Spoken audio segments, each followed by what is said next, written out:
está, amigos? Bienvenidos a Volcano. Say it in French too. No. Oh. Hey, Butch. Nada. You? Are we on? Yes. Oh, we're on. Oh, okay. We got so much stuff to do today. I had to write a script. That's a lot of writing for a dog trainer. You know. See it? Heavy day. Yeah. That's like a doctor. Took me. Well, I started working on this after the last podcast. Oh, damn. Got all that on there. That's Doing good. Getting better, Butch. I was proud of myself. Yeah. Look how much I got it right now. And anyway, we're going to do some serious dog stuff tonight. If you're thinking about buying a Rottweiler, not if you have one, I don't want to anger any current Rottweiler owners, but especially if you're thinking about getting one, you really need to listen to this till the end, okay? I want to do something on Rotties that I think will be very important for you if you think you want a Rottweiler. What do you think about that little come on, Sheila Grandy? How's everything in Canada? All right, so just looking at the various people that ask questions and the stuff online, and I got to thinking maybe we ought to go back to some basics. And you don't get much more basic than obedience, come when I call, right? Yeah. So we're going to go over some things that I think I've seen, that I think I've learned about dogs. I'm not saying it's certainly not the only way, but these are things that I've noticed that work real good for me, okay? So the first one, you get about, or what makes your dog disobey? Simple question. What do you consider disobey? I think, or bad habits, Oh. pulling on a leash, anything like that. What's the main cause for dog problems? Dog owners. Thank you, Mr. Sinclair. That would do it every time, folks. You know, think about it from this standpoint. We've got an animal that's born trying to please humans. They're a pack animal. The survival of their species, being one of the smaller predators, depended on them working together in a pack. And no one tried to be alpha and was fighting to become alpha, because if they were fighting to become alpha all the time, they'd have been bleeding. And if they were bleeding 10,000 years ago, there weren't no CVS to go buy antibiotics, and they'd all died out from blood poisoning. The dogs are dogs today because they follow the pack leader, and they want to follow the pack leader. Trust me. So when there's a problem with your dog, it's because you, the dog owner, didn't know how to tell the dog what you expected of him. We're speaking English, or Spanish, or Danish, or some other kind of ish, and he's speaking Doglish, because that's what his mama taught him. They use body language, we use sounds. If you've watched or listened too much of what I say about dog training, you've heard me say this for decades now. So we know for a fact that if you throw in a hand signal with, with a voice command, dogs will pick them up quicker. There's an experiment they did in Italy with the Newfoundlands, the water rescue dogs. They're all trained on hand signals because they're going out in the ocean to rescue people and drag them back. And they may not be able to hear the handlers. So the scientists took them into some university, I think Milan or somewhere, and they would give them, these dogs were well-versed, highly trained animals. They'd give them a command, a voice command, and they'd give them an opposing command with a hand signal. This is just one of many experiments. And 8 times out of 10, when they said sit and gave them the signal for come, the dogs would obey the hand signal, ignore the voice command. Mm-hmm. So we know for a fact they're keen to our body language. And what do? we want our dog to come when we call. There's only 3 reasons your dog doesn't come when you call him. A, he didn't hear you. I mean, I'm sorry. B, he doesn't really understand the command. C, go ahead. Didn't see you? He didn't see you. Right. Well, that's C. This rabbit sniff is more interesting than what you're talking about at that moment. So how do you overcome that? Well, most of us go, come here, Fido. Come, Fido, and we get mad. And then we go, oh, I said come here. Feel familiar? I said come here right now. And then you start going to go get him. And he looks up and goes, oh, Daddy wants to play. And he takes off running and you got to chase him and then you're all mad, right? Very simple. What we just said, dogs don't disobey. Little Johnny disobeys because you want him to come in and do his homework, and he's got 96,000 friends on TikTok or whatever. And when you say, come do your homework, little Johnny, he willfully hears the command, processes what it means, and decides, all my friends want to know what my big sister was doing with her boyfriend last night after Daddy went to bed. And I'm going to stay here and show them on this screen. Dogs don't do that. What you have to do is help them a little bit. So when your dog is all intrigued in an odor, you don't know if he didn't hear you, you don't know if he doesn't understand the command, you don't know if that's just, really smells good. You can't punish him, I don't think, unless you know there's only one time to punish him, and that's if he willfully chose not to do it. Yeah, if you said stop and say, hang on, I'll be there in a minute. Yeah, there you go.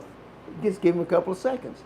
And how do you involve more body language into your vocal commands in everyday life, just like that? Well, what do you think, Scott? What would you do with a deal like that?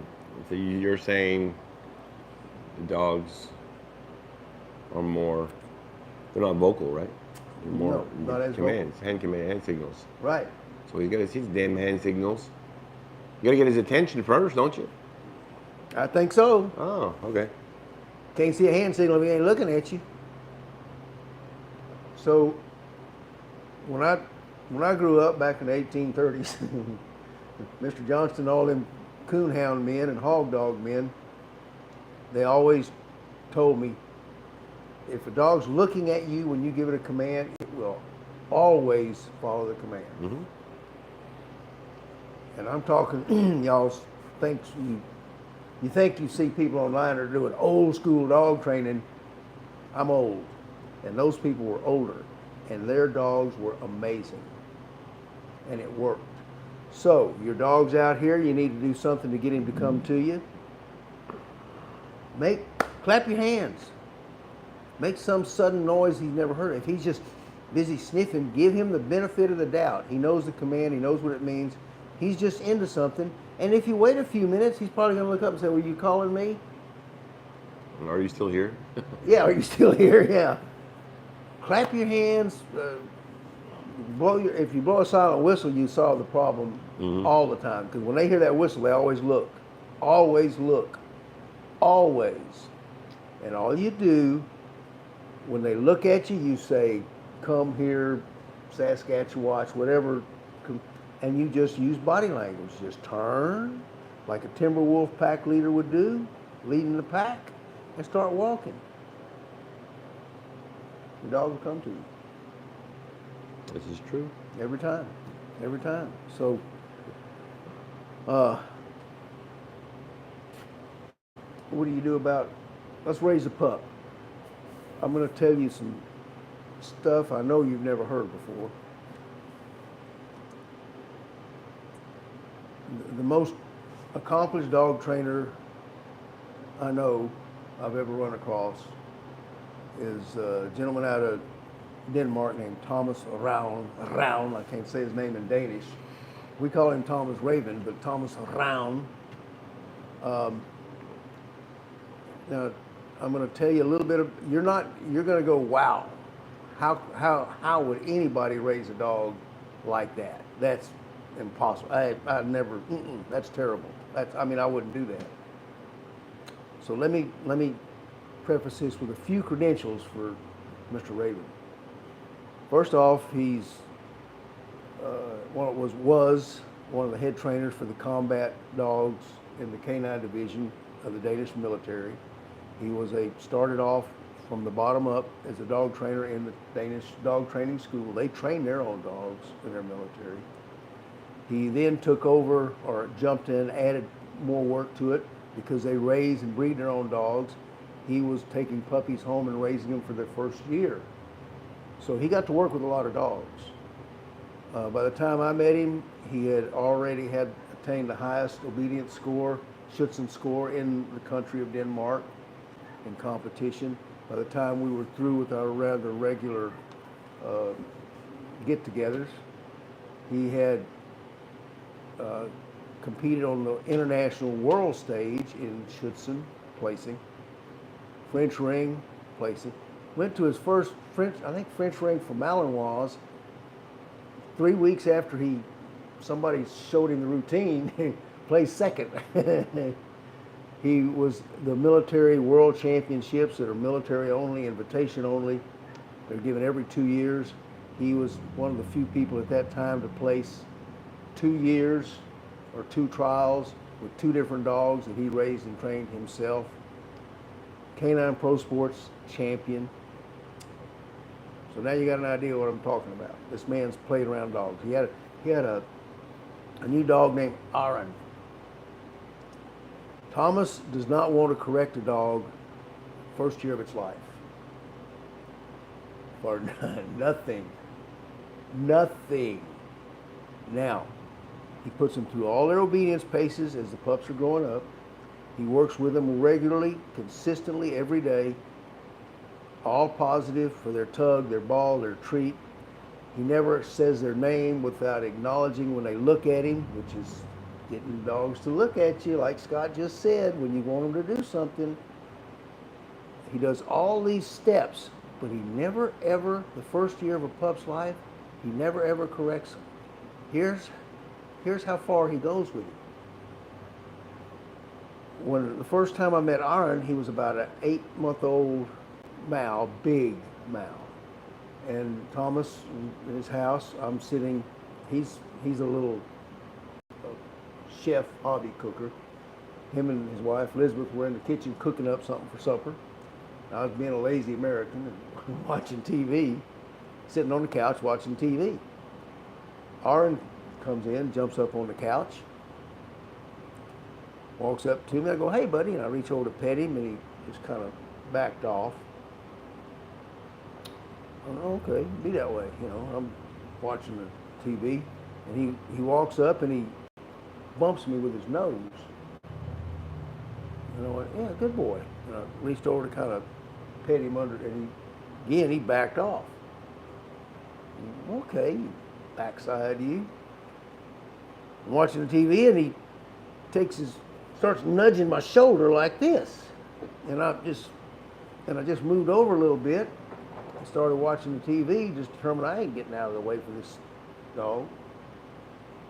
And all of a sudden, he sticks his head right around in front of me, and he shows me every tooth on the right side of his body, head, with a growl. I know better than to argue with a dog that far from my nose, showing me all his ivory growling. So I say in a very calm voice, have no idea who was making that voice, but I know it sounded calm. "Hey, Thomas."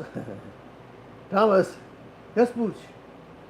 I got a little problem with Aaron here." He says, "Oh," and because there was a wall between us and the kitchen, and he sticks his head. I see him at the corner of my eye. He sticks his head around the corner of the wall, and he says, "Oh, you're in his seat." I'm what? "You're in his seat." Okay. I stand up. Aaron takes a step around to the corner, leans up against the arm of the sofa, turns around twice, sits down, starts watching TV. That's how he raises his dogs the first year of their life. I'm going to save the best Aaron story for another podcast, but it gets worse than that, or better than that, depending on your viewpoint. He doesn't correct the dogs. That was Aaron's seat, and I'm just a mere human. This is a dog who someday in the future in a war zone is going to save his life. He raises these pups with as much positive as he can possibly get.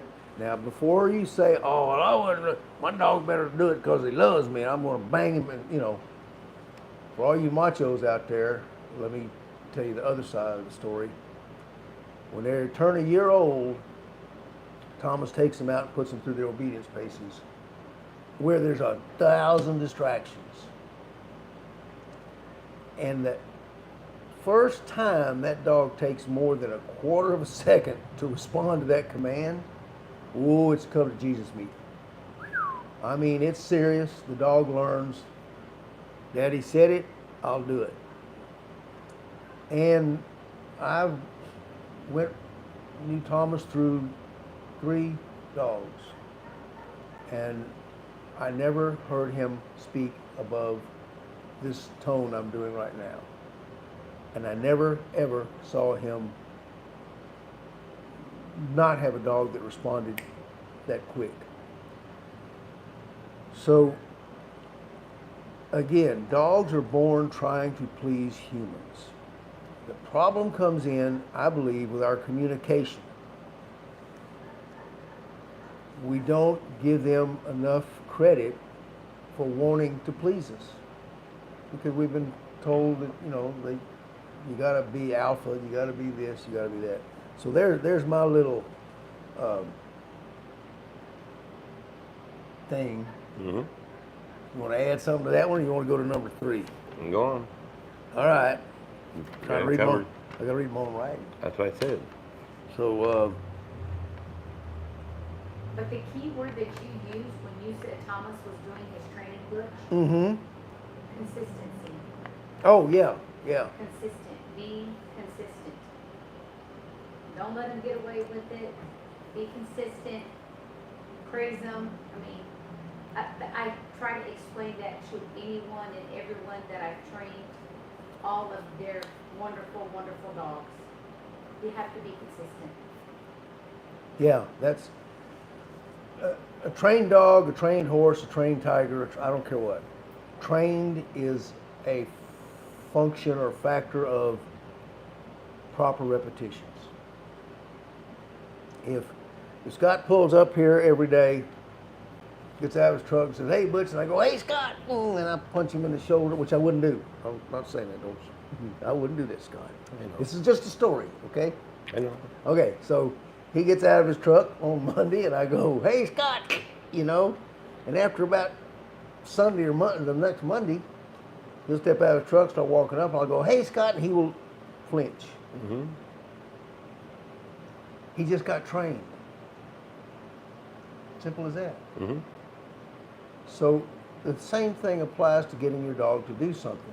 Every time he, sit, I said sit. Dog learns sit number 1, I gotta do nothing. sit number 2, I'm good. sit number 3. I better sit down now. Breathe any matter. So, Yeah, they listen one time. yep. Otherwise, you're doomed to repeating sit 3, 4, 5 times the rest of your life. Sit just goes same hand in hand with come here, come here, come here, come here. Don't bite. No. I got a friend that does that. I got a puppy training, and all I hear is on the headset. I can hear him talking. It's a puppy, right? Yeah. Dog's like, no, over and over. I'm like, dog ain't gonna stop. Yeah. Because it's like just white noise in his ear. Yeah. But that's humans. That's what we do. Yeah. We like think, well, he didn't hear us first time. And remember, a dog. They know. They Yeah. hear you talk like this. They can hear you. Oh, I could tell you another Thomas story about that. We'll save all these war stories Yeah. for another Got a day. question? Mm-hmm. What about horse breaking during the first year using Thomas's method? Horse breaking? Yeah. Housebreaking colts. Yeah. I think it's if you look at if you look anywhere in the competitive horse world today, you'll see that, and I forget all their names who started the all positive stuff, but you'll see that everything is moved towards that in the horse world as well as in the dog world, and they're being highly successful. Especially with horses. Horses are a prey animal, dogs are a predator. Mm-hmm. So, as a prey animal, you know, they're ready to cut and run, drop of a hat. And when they're bucking and pitching, all that stuff, it's a factor of being prey, and you're restraining me. So, She didn't mean to say horse. She apologized. She meant to say housebreaking. oh, No, it does say. No, that was me. I read that wrong. okay. Housebreaking during the first year, like I guess Oh. with your dog. Right. So, oh yeah, no, okay. So, yeah, that's a great question. Thank you. How are you going to go through the first year without punishing him for peeing in the house, right? Real simple. There's a difference between a correction and a punishment. In the dog world, they've never put it that way, but there is a distinct difference. It's always, I'm going to correct you, bam, bam. Well, that's inflicting ouch. And to me, when you inflict ouch, that should be termed punishment. Okay? So, when a mother dog corrects her pups, she'll grab them by the scruff of the neck and give them a shake, right? They remember that all their life. That's why you train dogs with collars and horses with a bit in their mouth, because you can control their head, okay? But pressure to their neck tells a puppy, I just did something wrong. So, we're teaching our dog English. So the puppy pees. In fact, somebody, Carol Ann, you were talking about how to put a collar on a dog. Yes. Okay. All right, so housebreaking a puppy. He pees somewhere, you come home, you see it. What you want to do is, don't believe all this nonsense about you got to catch him in the act, right? I can tell you a story, you know, they can smell this person, you give them a piece of clothing where somebody walked here 5 days ago. They know. Yeah. And you're going to tell me they don't know that was their pee or their poop from an hour ago? No, they know. They know. So what you're going to do is you're going to walk over to the scene of the crime. Don't walk directly straight to it. Don't look at them. Don't make any eye contact, because the minute you make eye contact, like Scott said, they know what they did wrong. Mm-hmm. And when you're going towards that mess, they're going, uh-oh. So you just saunter over at a diagonal, right? So you just get near it. And then you call them over close to you, and the poop's a foot or two away. That's all right, because if you're standing right by it, and you already corrected them once, they're going to know, and they ain't coming to you, Jack. So now you're a couple of feet away. They come to you. You're going to take the scruff of their neck. You're going to take them over to the scene of the crime. Don't stick their nose in it. Please don't do that, folks. They can smell it from 500 yards away. So you take them to the scene of the crime. You simply pinch the neck, the loose skin on the neck. No, that's natural. They understand that. That is the correction. The punishment is if he's little enough, you pick him up, you take him out in the backyard, you take him to a room wherever you keep him, and you put him somewhere by himself for at least 15 minutes. They're a pack animal, and at puppy stage, they are insecure, and they want to constantly be with you or their pack. So your punishment is not the correction. That's a correction. You know what this shake means. Mm-hmm. The punishment is isolation. Yep. Hope that helps. But never, if you're going to go correct a dog for something that he did, chewing up the remote, I think that's what we were talking about, wasn't it, Carol Ann? Mm-hmm. Anything of this nature, don't ever walk straight towards them, because they're going to know why you're coming, and they're either going to get mad or they're going to haul butt. So always go at an angle and then just kind of swing over to them. And then grab them quick. Okay? What else you got? Says Jaguar, who says, thank you for sharing all your wealth and knowledge every week. What are some of the nose work games for puppies to enhance their ability to do basic tracking? Oh, great. Thank you for the kind words, Jag. We try. We try. Long as it's helping somebody. For what I like to do is just simple hide and seek games.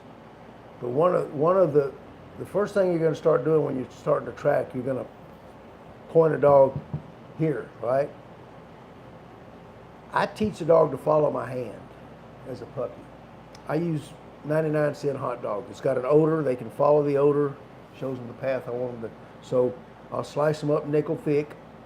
And I'll go out with a young pup and some short grass, and I'll wave it in front of their nose, and I use the German command "Suk."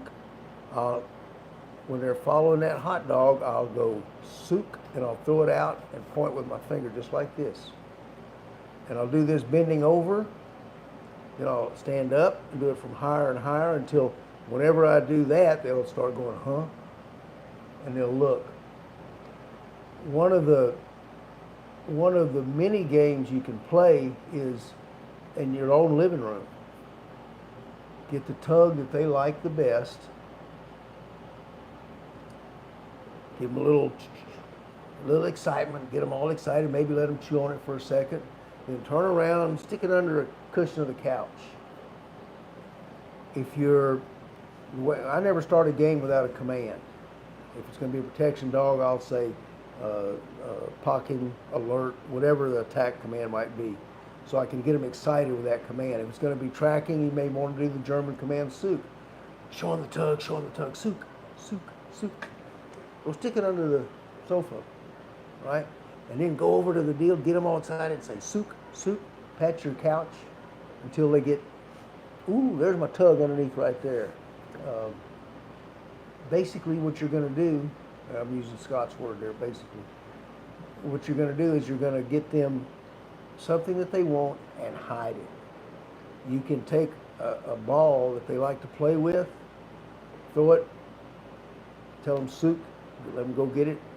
Tell them "Suk," let them go get it. Scent the ball with something. Put it in a Ziploc bag with some hot dogs. Put it in that bag, stick them all in the fridge, and that's the ball you play with. Throw it, "Suk," they go out and get it. "Suk," they go out and get it. Then take the ball and throw it in some tall grass. Take them out there, go get it, throw it. Now it's out of sight. You're going to hold the pup so he can't chase it. And then you're going to turn him loose and say "Suk." He's going to run to the tall grass, and he ain't going to see it. He's got to start using his nose. The next step, of course, is to go out when he's still in the house, drop the ball in some tall grass, go out there. He doesn't even see the ball. He just say "Suk" and point in the direction the ball went. So all these things, what you're going to do is just get an odor that he's excited about, hide it, show him so he gets excited, then hide it, then put a word to the discovery. Very simple. That also invigorate the nose work too. How to use his nose properly. Right. He's gonna be air scenting, or he's gonna be actually sitting on the ground. Right. Tracking or air scent. Yeah. Trailing. Tracking or trailing. Yeah. Right. So, I know we got to do if there's no more questions on this is fun. I kind of enjoyed this. Mm-hmm. And thank you folks for the questions. It's going to help a lot of other people. I hope. We hope. And the next one, well, maybe not next week or whenever you can, Butch, we'll announce where we can do a Q&A. We can ask everybody during the week to think about some questions and to come on here and start asking, and I can ask you and you can answer. Well, heck, let's just do it next week. Okay. If you know anybody listening, if you got any questions about dog, I don't care. Breed of a dog, history of a dog, whatever. Guarding, feeding. Yeah. Whatever. Just line them up. Ask away. We'll try to do a Q&A next week. But I'll disappoint my best Canadian friend if I don't mention Rottweilers. So, huh? Rotties. Rotties. Put I me. love Rotties. Yeah. You love Rotties. I love Rotties, Butch. I've trained them. They're amazing. Oh, yeah. I love cake. You love So do Rotties. Yeah. Love Rotties too, though. Rotties are good dogs. Yeah, yeah. And They're- so, They're personable very, once you understand them. especially the females. They're the best dogs in the world. Oh, wow. Yes. And just so you, my experience with Rotties came from my guard dog company. They're scary. And there was no, OK Knighton had a guard dog company in Baton Rouge. All he had was Rottweilers. That's all he would use. And any given day you pull into my kennel, there was anywhere from a dozen to 17, 18 Rotties on my yard. So I've been around a few Rotties. Two of my most ferocious, best dogs that I tell the most great stories about were both Rottweilers. There's one drawback to Rotties. Well, there's maybe two drawbacks. But when I was thinking of, some people would call me today, every now and then people would call me and say, can you suggest a breeder for this breed or that breed? And someone called me and said they were looking for a Rottie, won't know if I knew some breeders. And anyone who wants to, you can always call me. And the first thing I told them was, yep, and you picked the right time of year to do it. If you're looking for a Rottweiler pup, Sheila, you tell me if you agree or disagree. Write me a nasty letter or something. If you're looking for a Rottweiler pup, folks, purchase the puppy in the fall or dead of winter. Depending on where you're at. If you're way up north, never get a Rottweiler puppy any later than June 1st. Try to avoid that. I guess May 1st, actually. If you're down here in Texas, Arizona, then never get a Rottweiler pup later than, I'd say middle of February, end of February. Mm-hmm. Here's the reason. Rotties have some lines, not all of them, but several universities, at the height of their popularity in the 80s and early 90s, they studied, because these dogs had some problems. You know, and some things are genetic. There's no doubt. If you got a boxer, I can tell you right now, he's going to live to be 8 or 9 years old. He's going to die of cancer. Period. If you got a doggo, he's going to live longer, but he's still going to go with cancer. Period. If you got a Rottweiler from the wrong pedigree line, and he gets an ingrown toenail, he's going to die from an ingrown toenail. They just can't fight disease. And I can't remember, it was either the University of Georgia Vet School or LSU Vet School tracked the different lines of these dogs. And there are certain lines that have a very slow developing immune system. That means that where you can vaccinate most pups, 3 vaccinations, 2, however many your vet tells you, and be relatively sure that they're not even going to come down with parvo, you can follow all the protocols with some lines of Rottweilers, give them all their vaccinations. When they're 8, 9 months, maybe a year old, you can take them out someplace where there's been some parvo virus spread. A 9-month-old Rottweiler will get that virus, and it'll take you at least $6,000, unless you're using a corporate vet, then it'll cost you $12,000 to maybe save it. There are certain lines of Rotties that just have a very slow developing immune system. So if you're going to get a Rottie and you can get him in the fall, get through, Mm-hmm. you know what we're talking about, Scott? Oh yeah, everything's dormant. Yeah. Yep.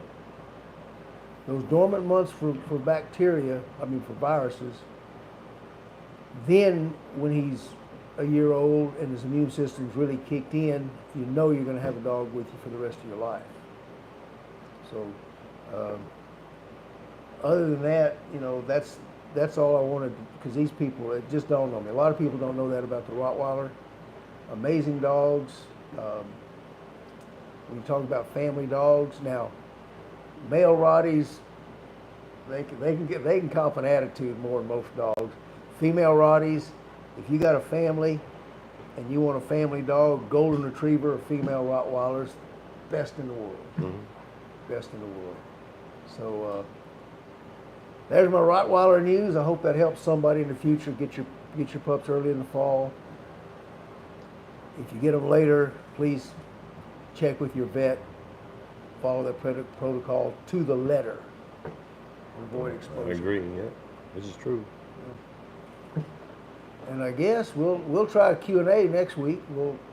I send in our question comments, I put out there to come up with some questions next week. Yeah.